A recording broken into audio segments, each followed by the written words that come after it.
ओम शांति। 4 मार्च 2022 आज के बाबा की साकार महावाक्य। बाबा कहते, मीठी बच्ची रात को जाग कर कमाई करो, अमृत वेले उठने की आदत डालो। प्रश्न है, ज्ञान में आते ही जो नशा चढ़ता है उस नशे को स्थायी रखने की विधि क्या है? उत्तर है, जब ज्ञान में नई नई आती हैं तो बहुत नशा चढ़ता है। इतना जिगरी नशा चढ़ता है ना कि हमको भगवान मिला है, हमको सच्ची नॉलेज मिल गई, इतना नशा चढ़ता है। तो मतलब बहुत नशा चढ़ता है। उसी समय अपने आप से अनेक प्रतिज्ञाएं भी करते हैं। बाबा कहते, वह प्रतिज्ञाएं डायरी में नोट कर लो, फिर उसे रिवाइज करते रहो तो नशा स्थायी रहेगा। तो नशा कैसा रहेगा? स्थायी रहेगा, माने बना रहेगा। नहीं तो माया के तूफानों में आने से नशा उड़ जाएगा। अगर कोई भूल चलते चलते हो जाए तो फौरन सुनाकर हल्के हो जाओ, फिर दोबारा वे भूल ना हो, नहीं तो वृद्धि होती रहेगी। अब आज का गीत है, दुखियों पर रहम करो माँ बाप हमारे। बाबा कहते, ओम शांति। ये गीत बहुत अच्छा है। कैसे अच्छा है? क्योंकि दुनिया दुखी तो सारी दुनिया है और याद भी करते आए हैं। तुम माता पिता हम बालक तेरे, तुम्हारी कृपा से सुख घनेरे, तुम्हारी कृपा से सुख घनेरे मिलते हैं। इस समय सारी दुनिया कैसी है? दुखी है। कैसी है? सारी दुनिया दुखी है। इसलिए फिर बाप को याद करते हैं तो माँ को भी जरूर करेंगे। ये गीत बहुत अच्छा है। तुम जानते हो, माँ बाप के पास जन्म लेने से हमको वर्षा मिलता है। 1 सेकंड में मिलता है ना, 1 सेकंड में वर्षा। भारत में ये गायन है, बच्चे अब सम्मुख बैठे हैं। जगदम्बा है तो जरूर जगत पिता भी होंगे, उनके ऊपर भी कोई होगा, क्योंकि इस समय सुख धाम का वर्षा मिलना है। तो सुख धाम की स्थापना करने वाला माता पिता भी चाहिए। कोई माता पिता साहूकार होते हैं तो उनका फर्स्ट क्लास घर होता है। मन कोई राजा रानी है माँ बाप, तो उनका फर्स्ट क्लास घर होता है। कोई माता पिता गरीब होते हैं तो घर भी ऐसा ही होगा, है ना, साधारण घर होगा ना। सतयुग में देखो राधे कृष्ण है, उनको पहली बादशाही मिली है। राधे जरूर कोई राजा के पास जन्म लेंगी तो राजकुमारी होंगी और श्री कृष्ण राजकुमार होंगे। फिर उनको शादी करनी है, बड़े होकर के स्वयंवर होगा ना उनका, तब तो फिर उनको कोरोनेशन होगा। उसके बाद फिर वो राज्य करेंगे ना, लक्ष्मी नारायण बनेंगे ना। तो ये तो बरोबर है। माता पिता अब दैवी राजधानी स्थापन कर रहे हैं। माता पिता दैवी राजधानी स्थापन कर रहे हैं। देवी देवताएं सूर्यवंशी महाराजा महारानी थे। तुम जानते हो इनको ये मर्तबा कैसे मिला, ये वर्षा कैसे मिला? राम सीता को चंद्रवंशी राजाई कैसे मिली? कलयुग के अंत में तो कुछ भी नहीं है। ये है पढ़ाई से राजाई। ये इतनी ऊंच पढ़ाई है ना कि इसे राजाई मिलती है। सतयुग में देखो राधे कृष्ण है ना, उनको क्या हुआ? राधे कृष्ण ने उनको पहली बादशाही मिली है, स्वर्ग की बादशाही। राधे जरूर कोई राजा के पास जन्म लेंगी तो राजकुमारी होंगी और श्री कृष्ण राजकुमार होंगे। फिर उनको शादी करनी है। ये तो बरोबर है ना, ये तो बरोबर है। माता पिता अब देवी राजधानी स्थापन कर रहे हैं। देवी देवताएं सूर्यवंशी महाराजा महारानी थे। तुम जानती हो इनको ये मर्तबा कैसे मिला? पढ़ाई से मिला ना। राम सीता को चंद्रवंशी राजाई कैसे मिली? कलयुग के अंत में तो कुछ भी नहीं है। ये है पढ़ाई से राजाई। जैसे उस पढ़ाई से इंजीनियर, बैरिस्टर आदि बनते हैं, ये है फिर पढ़ाई से राजाओं का राजा बनना। एक ही बाप है जो राजाई पद के लिए राजयोग सिखलाते हैं, और कोई ऐसी यूनिवर्सिटी नहीं जहाँ राज्य पद प्राप्त करने के लिए पुरुषार्थ कराया जाता हो।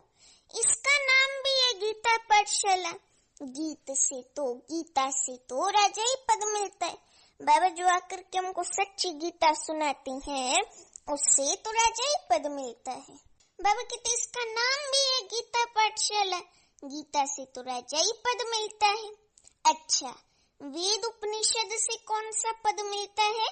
राजयोग तो भगवान ही आकर सिखलाते है ना। राजयोग, राजाओं का राजा बनाने वाला योग, अर्थात ऐसे शिव बाबा भगवान की याद से बाबा हमको राजाई पद आकर सिखलाते है ना। बाबा कहते मुझे याद करो शिव बाबा, और वो निराकार पतित पावन है। उनको याद करने से हमारे विकर्म विनाश होते हैं और हम सतयुग में आ जाते हैं, राजाई पद मिल जाता है। तो बाबा कहते कितनी सहज बात है, कल की बात है। बरोबर लक्ष्मी नारायण का राज्य था। गाते भी हैं, क्राइस्ट से 3000 वर्ष पहले देवताओं का राज्य था। उनको कैसे मिला? जरूर भगवान ने विनाश के पहले पढ़ाया था ना, जरूर। तभी तो जो है क्या हुआ, भगवान ने पढ़ाया था। जरूर भगवान ने विनाश के पहले पढ़ाया है ना, तभी तो उन्होंने इतना उच्च पद पाया है लक्ष्मी नारायण ने। उनके बाद ही विनाश हुआ होगा। फिर राजयोग से सतयुग में राज्य पद पाया। ये है संगम। सतयुग और कलयुग और सतयुग के बीच का संगम है। तो ये है संगम।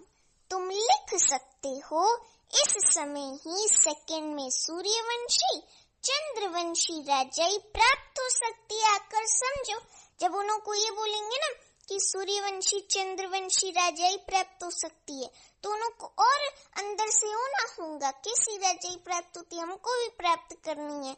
तो उनको बोलेंगे आकर समझो, तो जरूर समझेंगे। चित्रों पर तुम अच्छी रीति समझा सकते हो। समझाने वाली शुरुण बुद्धि, समझदार चाहिए है ना, तीक्ष्ण बुद्धि वाली चाहिए। ब्रह्मा कुमार और कुमारियों सो शिव के पोत्रे और पोत्रियां हुए, परंतु बाप शिव बाबा कहते हैं मुझे कोटों में कोई पहचानते हैं और मुझसे वर्षा लेते हैं। सेकंड में जीवन मुक्ति पाते हैं।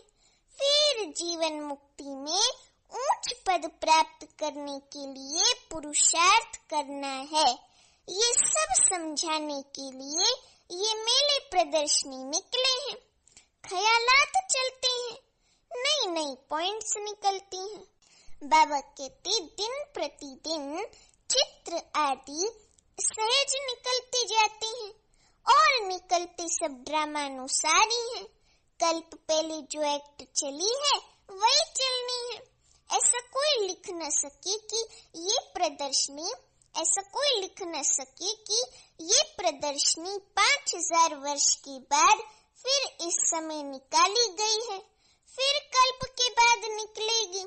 एक ही बार कल्प के संगम पर ये प्रदर्शनी निकलती है, अथवा 5000 वर्ष के बाद ये प्रदर्शनी परम पिता परमात्मा से सेकंड में कौन सा पद पाने के लिए, जीवन मुक्ति पद पाने अथवा समझाने के लिए हम निकालते हैं। ये सब देश देशांतर में जाएगी, अर्थात सब देशों में जाएगी ये नॉलेज बाबा की, और जा भी रही है ना। पूरे विश्व भर के कितने सारे सेंटर्स बाबा के बने हैं, तो देश देशांतर में बाबा का ज्ञान जा रहा है। नई नई पॉइंट्स बाबा समझाते रहेंगे, एडिशन करेक्शन होती रहेगी। वो लोग रामायण आदि छपाएंगे तो वही छपाएंगे। इसलिए हमको कहती हैं, आगे तुम क्या लिखते थे, अब क्या लिख रहे हो? बाबा कहती हैं, मैं तुमको रोज नई बातें सुनाता हूँ। ये ज्ञान जो है ना, ये नया और अनोखा ज्ञान है, तो बाबा हमको रोज नई नई बातें बताते हैं। कल बाबा ने हमको जगदम्बा के बारे में क्लियर किया था, कल या परसों की मुरली में। हाँ, कल की 3 तारीख की मुरली में बाबा ने क्लियर किया था। और आज बाबा हमको क्लियर कर रहे हैं कि हमें सर्विस कैसे करनी है और ये संगम युग क्या चीज है। बाबा हमको ये क्लियर कर रहे हैं। और देवी देवताओं ने सतयुग में इतना उच्च पद कैसे पाया, वो सब बातें बाबा हमें क्लियर कर रहे हैं। तो बाबा वही कहते हैं कि मैं तुमको रोज नई बातें सुनाता हूँ, सब इकट्ठी थोड़ी सुनाऊंगा। अंदर बुद्धि में आराम से डाइजेस्ट भी तो होना चाहिए ना। सब ज्ञान बाबा इकट्ठा सुना देंगे तो कहाँ से डाइजेस्ट होगा। उन्होंने लिखा है युद्ध के मैदान में गीता सुनाई। अब ऐसा तो हो न सके, न कृष्ण भगवान ने और न युद्ध के मैदान में गीता सुनाई और न ही कोई युद्ध हुआ, है ना। तो ऐसी कोई बात है नहीं। बाबा कहते कि 18 अध्याय की गीता बनाई है। जो संस्कृत में होशियार होते हैं वे आधे घंटे में श्लोक कंठ कर लेते हैं, कंठस्थ कर लेते हैं। मुख्य है ही गीता, सच्ची गीता जो बाबा आकर के सुनाते हैं वही मुख्य है। बाकी भागवत में तो कहानियां हैं। गीता कोई संस्कृत में बनाया है, छोटी सी गीता संस्कृत में बनाई है। ज्ञान सागर बाबा शिव बाबा तो इतना ज्ञान सुनाते हैं जो ज्ञान सागर को स्याही बनाओ, जंगल को कलम बनाओ, सारी पृथ्वी को कागज बनाओ तो भी पूरा ना हो। बाबा कहते उन्होंने तो 18 अध्याय में पूरा कर दिया, परंतु ऐसे तो है नहीं। न कोई संस्कृत की बात है, हिंदी भाषा चलती है। बाबा कितनी भाषाएं तो ढेर हैं, मलयालम, मराठी, बहुत भाषाएं हैं, बंगाली, है ना, वो पुनेरी भी एक भाषा बोलती हैं, लेकिन महाराष्ट्र की भाषा होती है, महाराष्ट्र ही होती है, लेकिन उसको कहते हैं पुनेरी भाषा। और उसके बाद बहुत भाषा है, कोंकणी, लेकिन मुख्य भाषा हिंदी है ना। हिंदी सब भाषाओं में मुख्य है। हिंदी दिवस भी मनाते हैं ना भारत में, किसी को पता होगा कि हिंदी दिवस भी मनाते हैं सितंबर के महीने में। ये सब भाषाएं एक तो नहीं सीख सकते, कोशिश करके 5-6 भाषाएं कोई सीख जाता है तो उनका भी बहुत मान होता है। अब भगवान सभी भाषाओं में थोड़े समझाएंगा, वे तो हिंदी में ही समझाते हैं। जैसे हिंदी टूटी फूटी सब जानते हैं, ऐसे अंग्रेजी भी टूटी फूटी जानते हैं। तुम बच्चों को बाबा हिंदी में समझाते हैं, क्योंकि हिंदी बाबा के तो सब बच्चे हैं ना। अभी कोई ऐसे हैं गांव वाले हैं बाबा की बच्ची, उनको इंग्लिश कहाँ से आएगी, तो इसलिए बाबा सरल भाषा हिंदी में समझाते हैं। और बोली वाली माताएं संस्कृत कहाँ से सीखेंगी। आजकल तो पढ़े लिखे लोगों को भी उतनी संस्कृत नहीं आती है, तो इसलिए बाबा हिंदी में ही समझाते हैं। भक्तों को भगवान आकर भक्ति का फल देते हैं। भक्ति का फल भगवान मिलता है, तो बाबा आकर के भक्ति का फल देते हैं, खुद ही हमसे मिलने आ जाते हैं। भगत तो अनेक है, भगवान एक है। कहते भी हैं पतित पावन आओ, ऐसे तो नहीं कहते भगवान आओ, पतित पावन कहते हैं। पावन मतलब पतित पावन एक हुआ, ऐसे तो नहीं कहते ना पतित पावनो आओ, है ना। 2 लोगों के लिए या ज्यादा लोगों के लिए बात नहीं करते, एक अकेले बात करते, पतित पावन आओ। तो माना भगवान एक ही है ना, शिव निराकार ही भगवान है, बाकी सब देवी देवताएं हैं।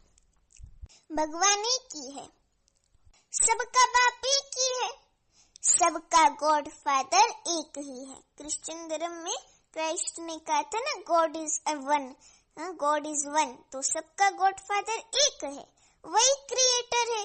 क्रिएट करेंगे सुख के लिए, बाप बच्चों को सुख के लिए ही चाहते हैं। गॉड फादर स्वर्ग रचते हैं और जिन्हों को स्वर्ग का मालिक बनाते हैं उन्हों को गॉड गॉडेस कहा जाता है, परंतु सबको नहीं कहेंगे।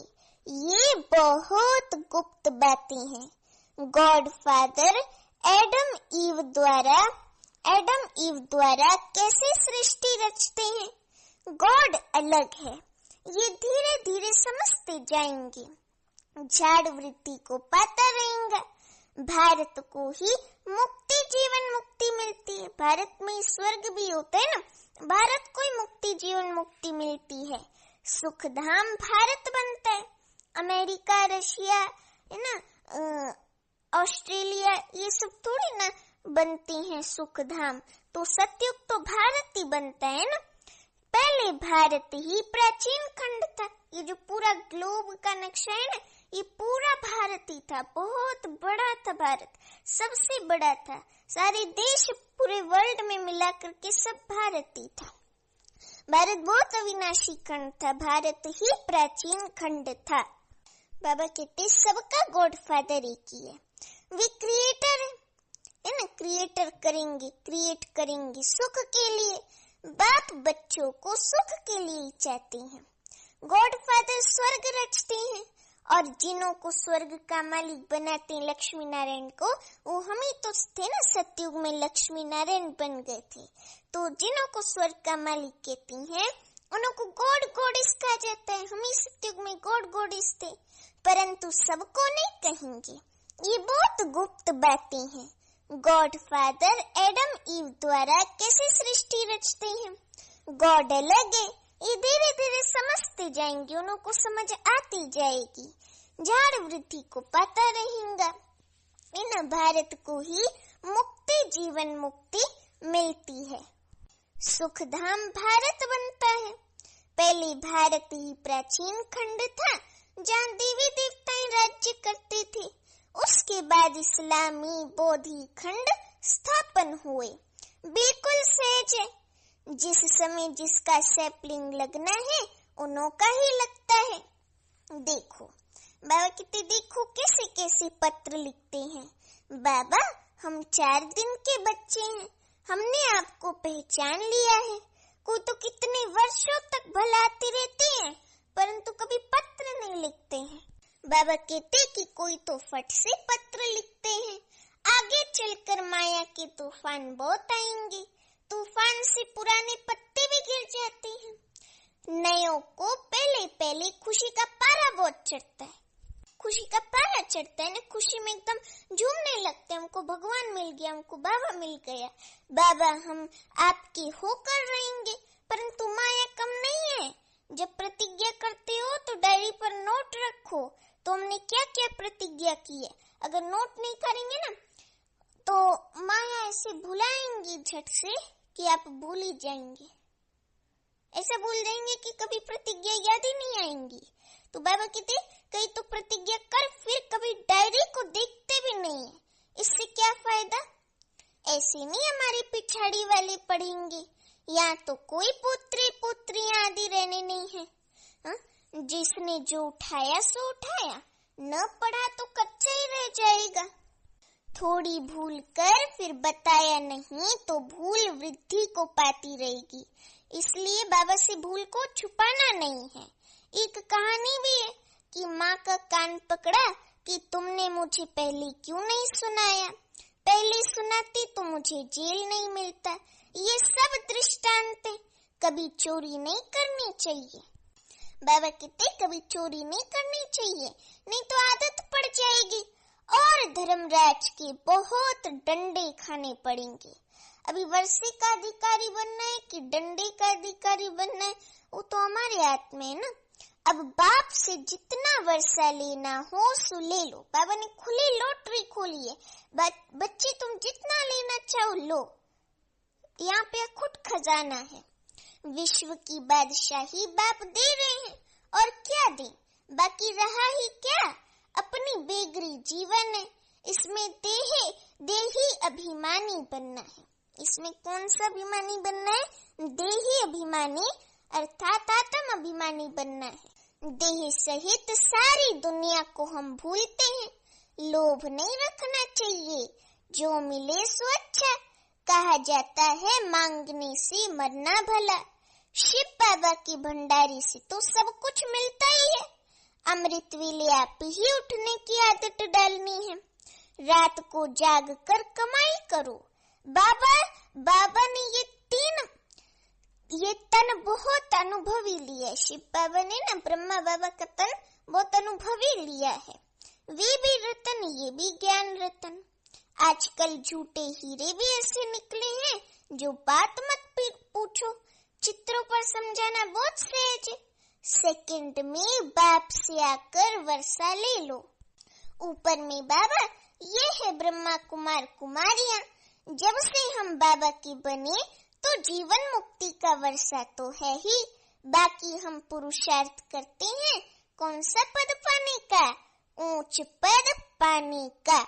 परम पिता परमात्मा ब्रह्मा द्वारा मनुष्य सृष्टि रचते हैं। बांधीलिया कहती हैं, बाबा बस हम आपको ही याद करते हैं। कहती हैं बांधीलिया, फलम नहीं मिलेंगी परंतु वर्षा तो जरूर लेंगी ना। कितना वंडर है, ढेर बच्चे हैं। जैसे प्रभाव निकलता जाएगा तो बांधीलिया भी छूटती जाएंगी, है ना। बांधीलिया भी छूट जाएंगी और अभी तो छूट भी गई हैं कई। अभी तो कोई भी बांधीली नहीं है, होंगी लेकिन उतनी नहीं है। बहुत हैं जो पति के भी गुरु बन जाती हैं, पति को भी ज्ञान में ले आती है ना, पति की भी गुरु बन जाती हैं। वे लिस्ट निकालेंगे कितनी स्त्रियां पति का गुरु बनी हैं, फिर पति भी लिखे कि मुझे इसने ज्ञान दिया इसलिए ये मेरी गुरु है। पुरुष कहेंगे बरोबर स्त्री मेरा गुरु है। ऐसे थोड़ी कोई मानेंगे। माता गुरु बिगर कोई का उद्धार हो न सके।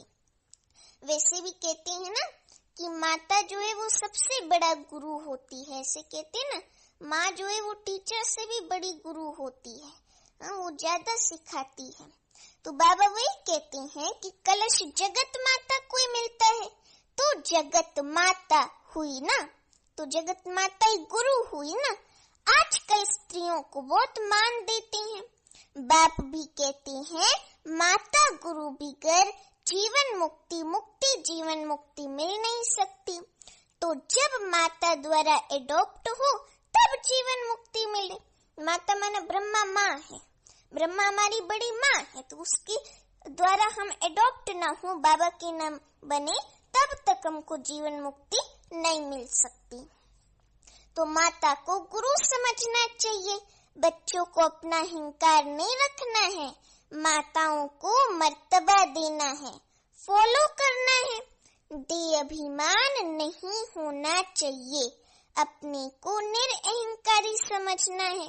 बाबा भी अपने को निराकार समझते हैं, शिव बाबा है ना। तुम कहेंगे I am incorporeal come corporeal, जैसे लिखते हैं हॉस्पिटल कम यूनिवर्सिटी।